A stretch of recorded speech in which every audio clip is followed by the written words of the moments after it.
You know, this is a great comment. It actually brings me to another point that's very, very, very much related. So just because you've got a different motor in your past, maybe a 5.9 Cummins, maybe a 7.3 Power Stroke, that would affect and allow you to mistreat them, extending your oil change intervals and just not taking care of some basic things. We know that there's fallout from these choices. If you run your tires at 20 psi, for example, you know they're not going to last as long. You're going to have a blowout. You're going to have a heat-induced blowout on your tires.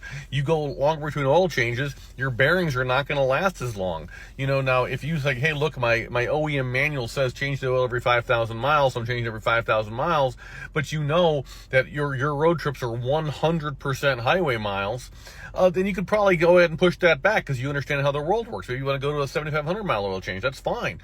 Or say you're running Schaefer's 10W30 OTR Plus for sale on FICMRepair.com, just saying. And you're running that motor oil with a bypass oil filter from insane diesel, which progressively filters from 10 down to 1 micron.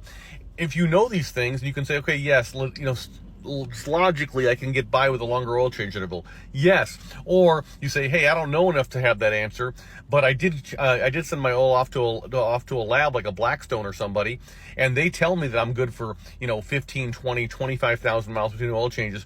Great, go ahead and do that.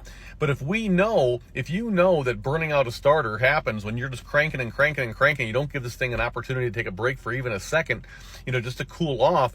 I mean, don't come crying when your starter fails, right? Don't come crying when your alternator takes a crap on you because you got a jump start and then you drove 300 miles asking an alternator to recharge a pair of group size 65 batteries from dead.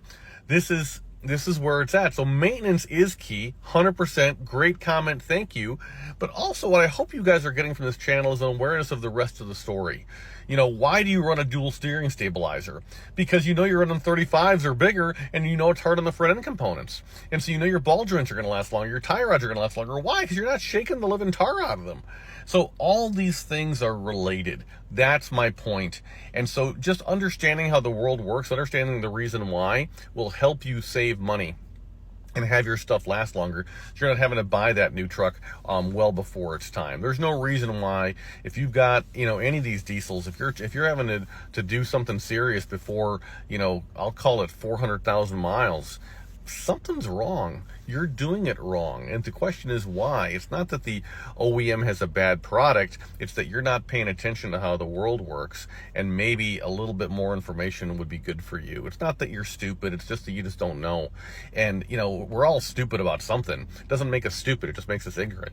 And so ignorance, we can fix ignorance. So let's fix that together. If you guys have ideas for maintenance comments, or if you have ideas for maintenance tips that you want to share with everybody, please put them in the comments so we can all learn together. I don't profess to know everything, not even close. I'm learning new stuff every day, and I'm happy for it, and I love when I'm wrong because hey, I learned something new today. It's sweet, right?